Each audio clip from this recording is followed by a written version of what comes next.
po ang simbahan sa Dimanea Church, San Luis Aurora na ginagawa. Yan po, ito na po yung hagdanan, paakyat. Yun yung taas nun, yung pinakabubong. Yan po ilalagay ang pangalan ng ating logo. Yan po. Ito na po yung pinakalabi. Ito pa lang po tapos na tambakan. Ito po yung mga kabataan nagtambak. Taan ng Dimanayat.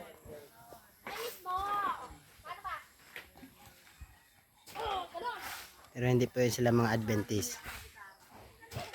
Mga kabataan na yan.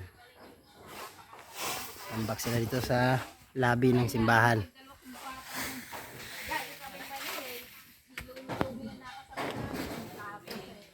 Ito po yung aming mga magagandang mami. Si Ate Beth, asawa ng ating head elder sa Dimanea Church. Ito po si Ate Tintin. Ang asawa po ni Kuya Eman na gwapong membro ng Dimanayat. Dimanea Church, yung asawa ko po na pinakamaganda sa buong mundo. Nag-isang asawa ko lang yan. Yan po si Kuya Eman, ang pinakapugi sa membro ng Dimanea Church. Napagod na sila. Si Kuya Dong, yan po ang head elder, nakahubad. Napakasipag din yan si Kuya Eman, napakasipag. Si Kuya Dong, napakasipag. Si Pastor din,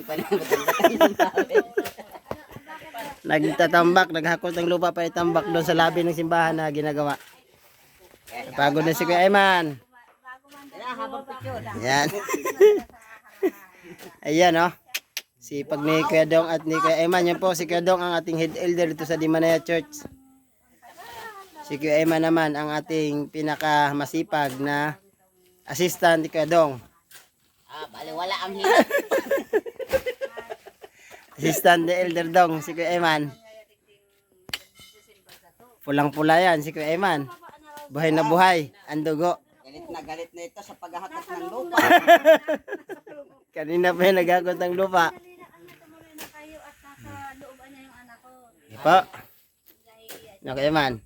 O, sipag yan o. Iyan o. Tingin ka naman Kuya Dong. Tumutulong pawis si Kuya Dong. Tumutulong ang pawis ni Elder Dong. Sige po, bye-bye po at God bless sa ating lahat. Talaga ito ipanalangin ang gawain ng ating Panginoon. Ang banal na gawain ng ating Panginoon sa buong mundo. At pagkisama na rin po ang banal na gawain dito po sa Dimanea Church. Banal na gawain ng ating Panginoon dito po sa Dimanea Church. Pagpalain po kayo ng Panginoon. Maraming salamat sa iyong panalangin at sa inyong suporta.